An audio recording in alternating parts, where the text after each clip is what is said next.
Pada sekitar tahun 1985, sebelum Mike Tyson menjadi juara heavyweight termuda dalam sejarah, dia naik ke gelanggang menentang seorang lelaki yang pernah dikaitkan dengan pengedaran dadah. Dia pernah menjalani hukuman penjara dan dianggap sebagai salah satu figura paling berbahaya dalam tinju heavyweight. Atlantic City, 9 Oktober 1985-65. Di bawah cahaya terang Trump Casino Hotel, pengacara gelanggang yang legenda, Michael Buffer, mengumumkan satu nama yang sedang menjadi paling ditakuti dalam dunia tinju.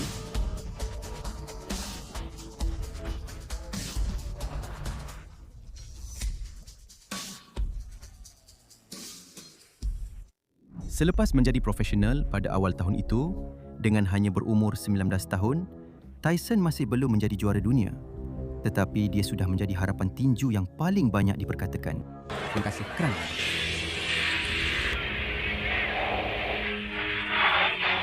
Tetapi pada malam itu, di hadapannya bukanlah seorang amatur, tetapi seorang lelaki dengan salah satu gelaran terbaik dalam dunia tinju.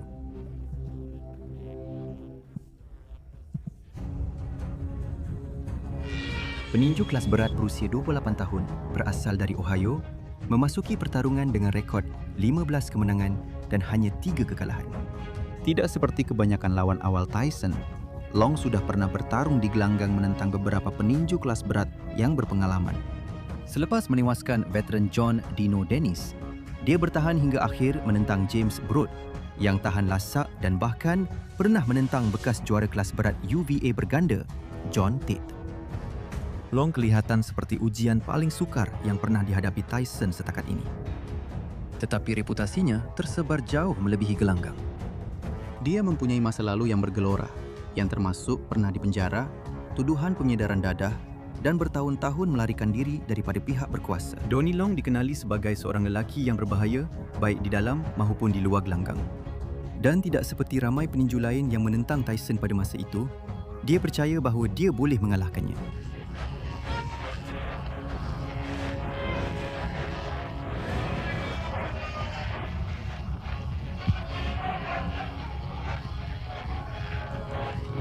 Long tidak gentar dengan reputasi Tyson yang semakin meningkat.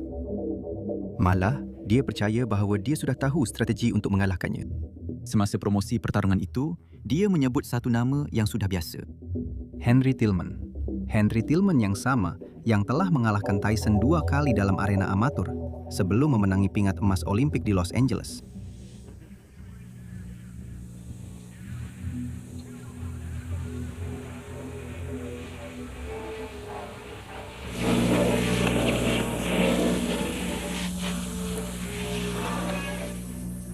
Bagi remaja itu, ia seolah-olah impian pingat emas Olimpiknya dirampas dari tangannya.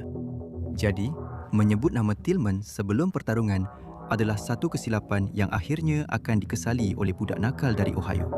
Dan pada 9 Oktober 1985, kedua-dua peninju itu akhirnya bertemu di Atlantic City.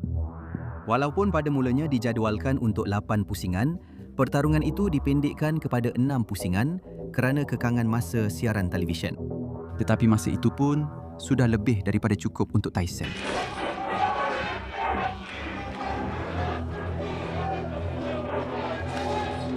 Sebaik saja loceng permulaan berbunyi, Tyson terus menerpa ke hadapan dengan gaya Dow yang menjadi ciri khasnya. Menggerakkan kepala dan badannya ke kiri dan kanan, langsung tidak memberi peluang kepada lawannya untuk bernafas.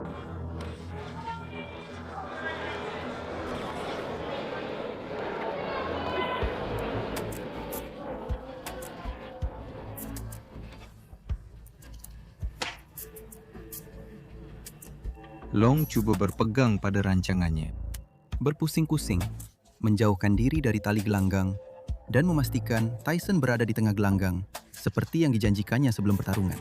Tetapi dengan Iron Mike, satu tumbukan sahaja sudah cukup untuk menggagalkan, walaupun rancangan yang paling berdisiplin. Kurang daripada seminit selepas pertarungan bermula, Tyson melepaskan satu pukulan hook kiri yang sangat kuat ke dagu Long, menjatuhkannya ke atas kanvas buat kali pertama.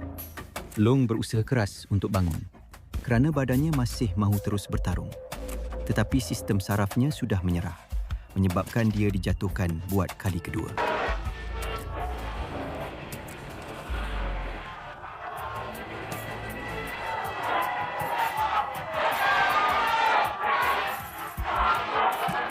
Menyedari kelemahan itu, Tyson menamatkannya dengan satu kombinasi yang dahsyat. Dan semuanya berakhir pada saat ke-88 dalam pusingan pertama.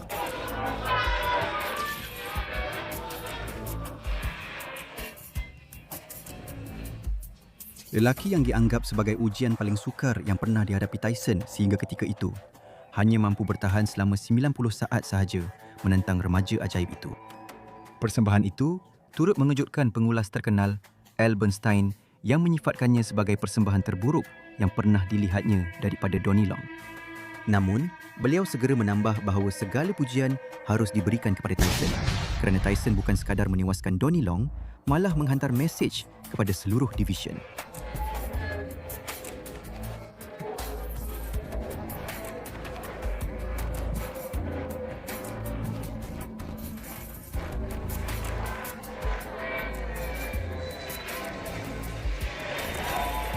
Namun, perkara yang paling menakutkan bukanlah knockout itu. Kerana dalam satu temu bual bersama Al Bernstein selepas pertarungan, Tyson menjelaskan bahawa dia mahu memberikan persembahan untuk para peninju heavyweight lain yang hadir menyaksikannya secara langsung di Atlantic City.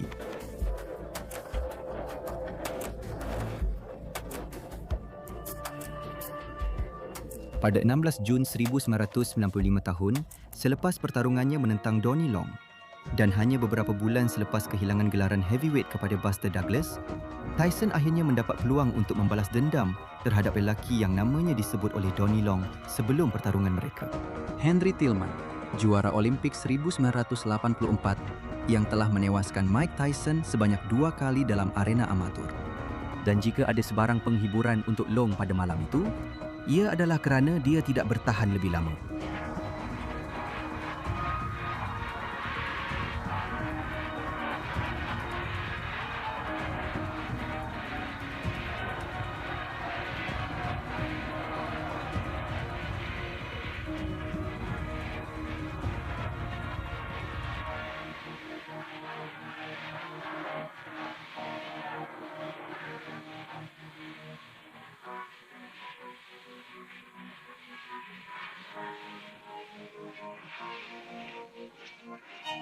Tyson, yang mula mendekatkan jarak sejak detik pertama pertarungan, jelas menunjukkan bahawa dia tidak berniat untuk memanjangkan pertarungan ini hingga ke pusingan terakhir.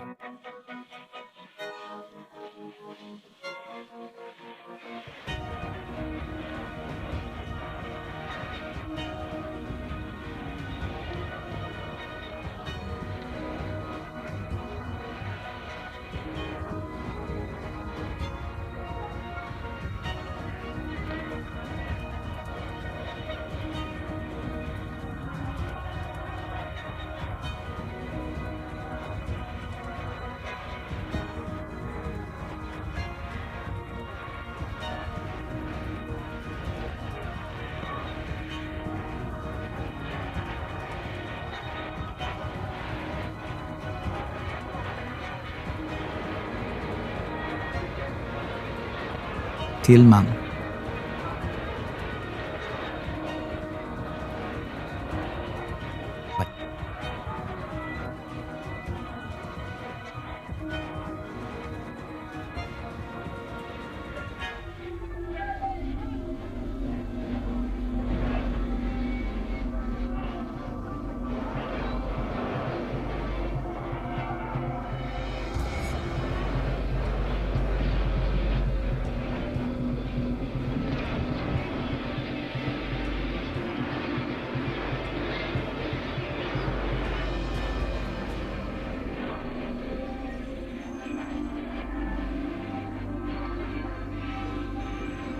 Baik Tillman cuba mengelak daripada terlibat dalam pertukaran tumbukan.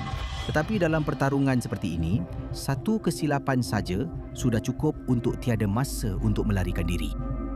Apabila saat itu tiba, Tyson menamatkan pertarungan dengan knockout pada pusingan pertama.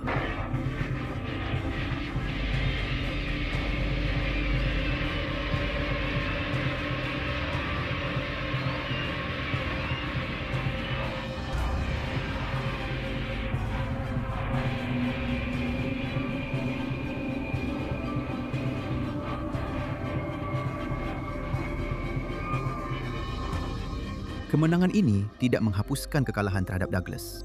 Kekalahan seperti itu tidak akan hilang hanya dengan satu malam yang cemerlang. Tetapi pertarungan menentang Tillman berfungsi sebagai peringatan bahwa walaupun selepas kejatuhan yang paling hebat, Mike Tyson masih merupakan salah seorang yang terhebat.